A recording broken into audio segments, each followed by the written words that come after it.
Hello everybody and welcome back to this Edge of the Earth campaign playthrough. This is SuperFang99. This video will go to the upgrades after Ice and Death Part 2 leading into Ice and Death Part 3. Pretty short. Lily will get her second brand of Cthulhu, replacing a Shriveling, and Monterey will save 1 XP to hopefully upgrade the Arkham conduits at some point. So she's going to be replacing 1 copy of Shriveling with this brand of Cthulhu.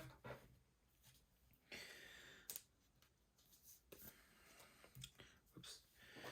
And of course, Lily still has 1 Tickle Lily weakness in her deck, which I have not looked at. Although I think I do know what it is. Based on, because I looked at it during a search, I believe. All right, I will shuffle the rest of that later. Let's put the Shriveling away.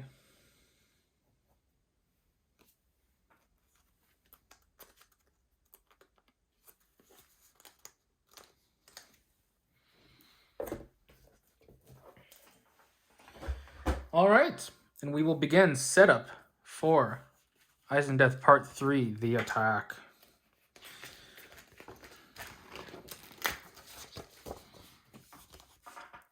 There, see it? One of the team members hands you their binoculars and points into the distance. You venture just outside camp to find a defensible position where you hope you can see the creatures approaching. But what you find instead is even worse. Not only are they encroaching on the campsite as you expected, but more are emerging from the ice by the minute. You watch the ice shelf split open, and a geyser of multicolored miasma seeps from the cracks. Your companion clutches your arm and points you in another direction, where you see another geyser spill forth, then another. There has to be an end to them, right? You lower the binoculars and tell the rest of the team to prepare for a fight. You don't know if you can hold off these strange creatures or not, but there's only one way to find out. Add 1 frost token to the chaos bag, and we proceed to setup. All right, so there were no frost tokens in the bag last scenario because we were able to remove them.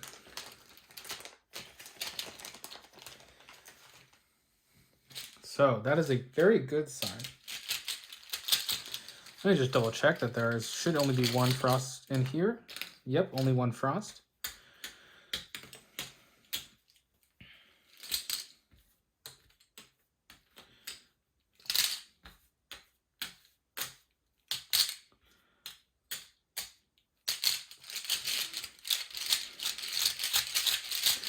Mix up the bag.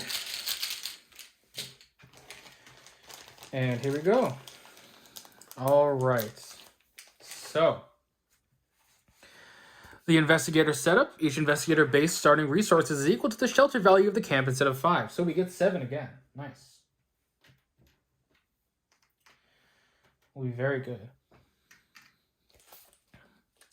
I realize technically I should be doing my drawing and other things before the game setup.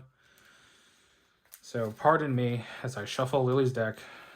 Lily's deck is very hard to shuffle for some reason. I do really want to find that hammer.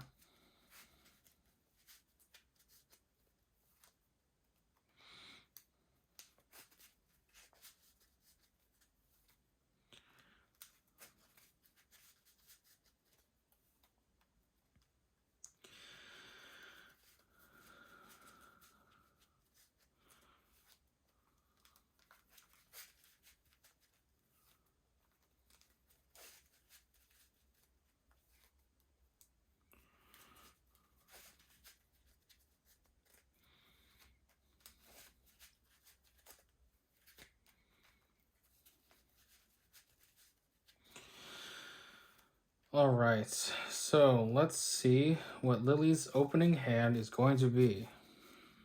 Let's just do a cut. 1, 2, 3, 4, 5. She gets a Stand Together, Overpower, Bandolier, Brand of Cthulhu, and you can replace Haunted with Machete. Ooh, this is tough. I think I'm gonna... Ooh, do I go for it? Man. I think I'm definitely going to keep the Bandolier.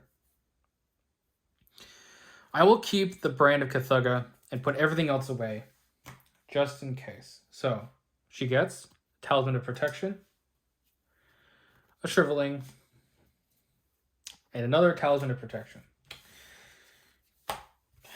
The brand will have to do this scenario. I played this one once before, and it's going to require a lot of damage. So I'm going to need to get my hammer very, very soon.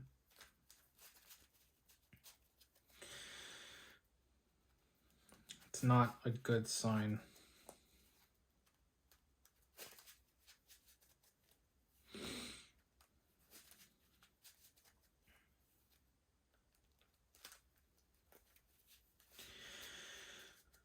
Okay.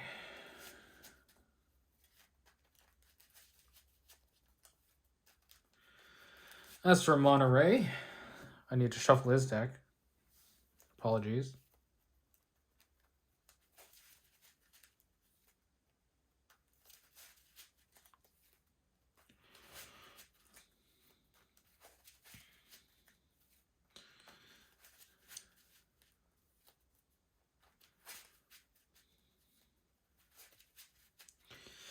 Again, with Monterey, we're looking for the Prophesiah, Lockpicks, Janae, Jeremy, or I'm sorry, Jeremiah. Jeremy's Worm, if you're out there. I appreciate you. Along with you, MJ. I'm not counting you out either.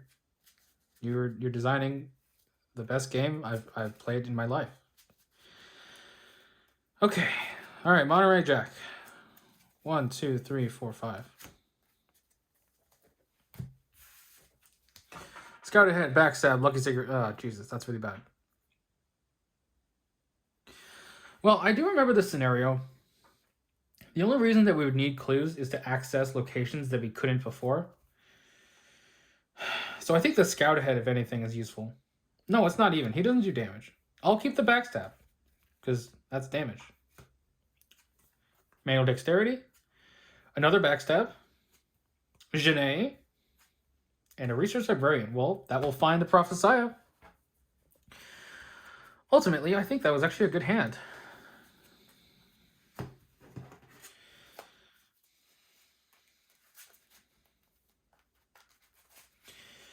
All right, so after I shuffle this a bit, I will continue with some setup.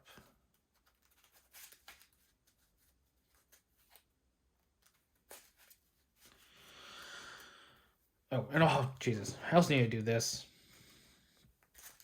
This tarot deck is getting a little annoying.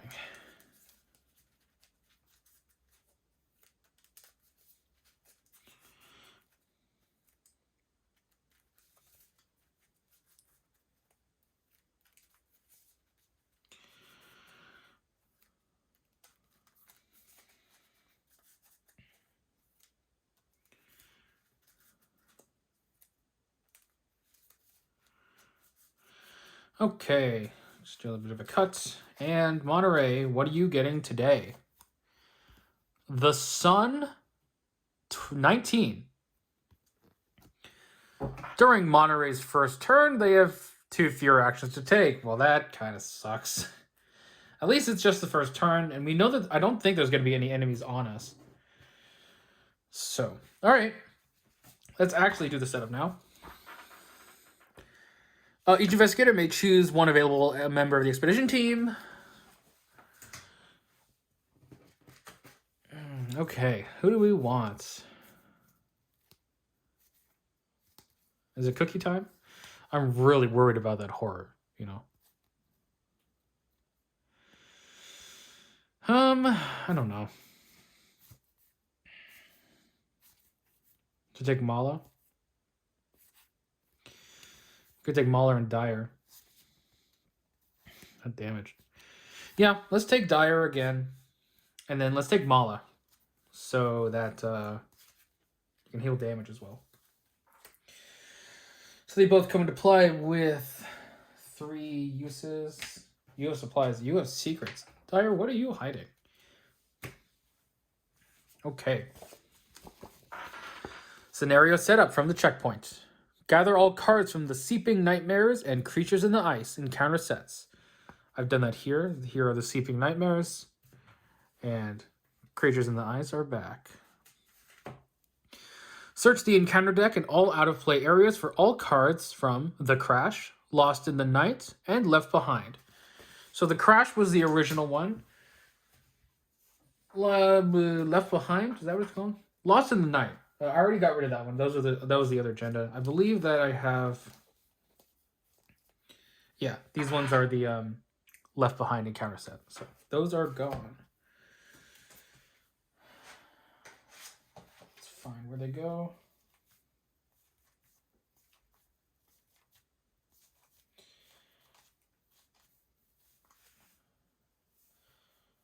Okay, there they are.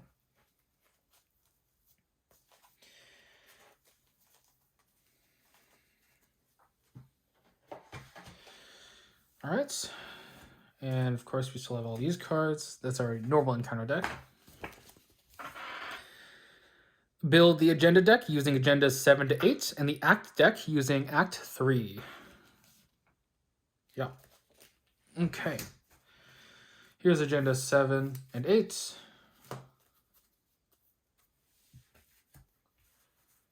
Here is act 3.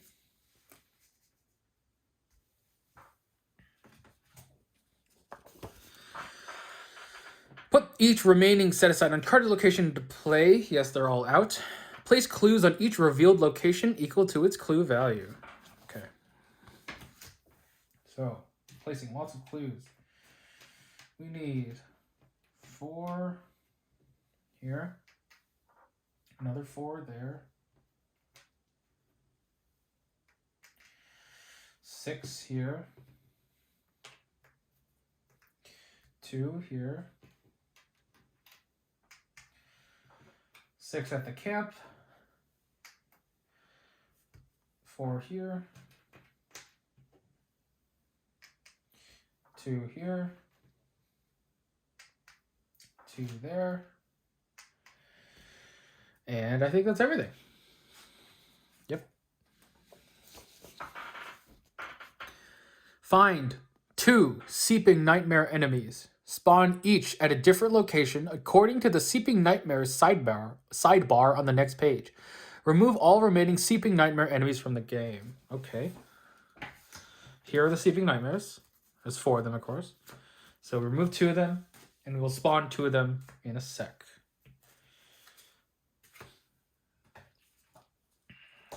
Okay. Find the 8 Eidolon enemies from the Ice and Death and Creatures in the Ice encounter sets. Shuffle them and place them face down beneath each Seeping Nightmare enemy in play, divided as evenly as possible. Wow, alright, so 4 enemies underneath them. So, these are the 4, 1, 2, 3, 4, 5. And then the other Eidolons are, right, the skittering nonsense. That is a total of 8. Shuffling these together.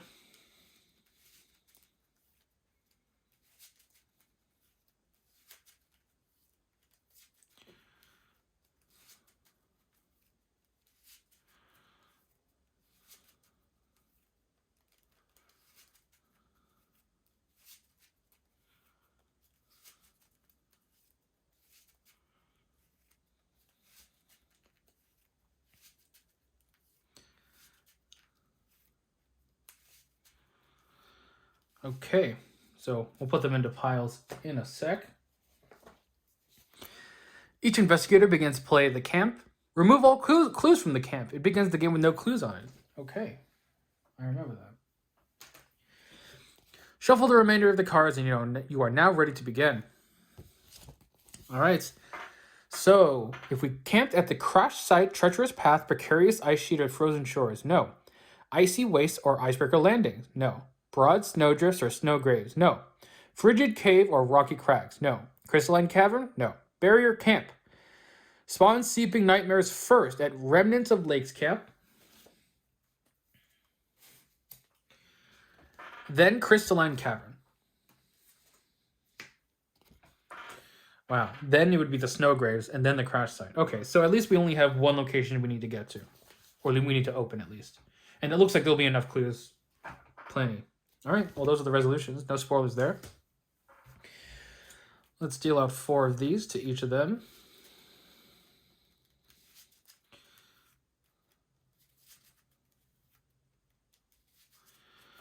Okay.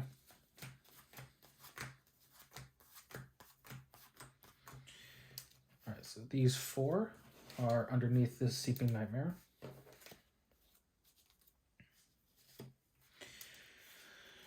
These 4 are here.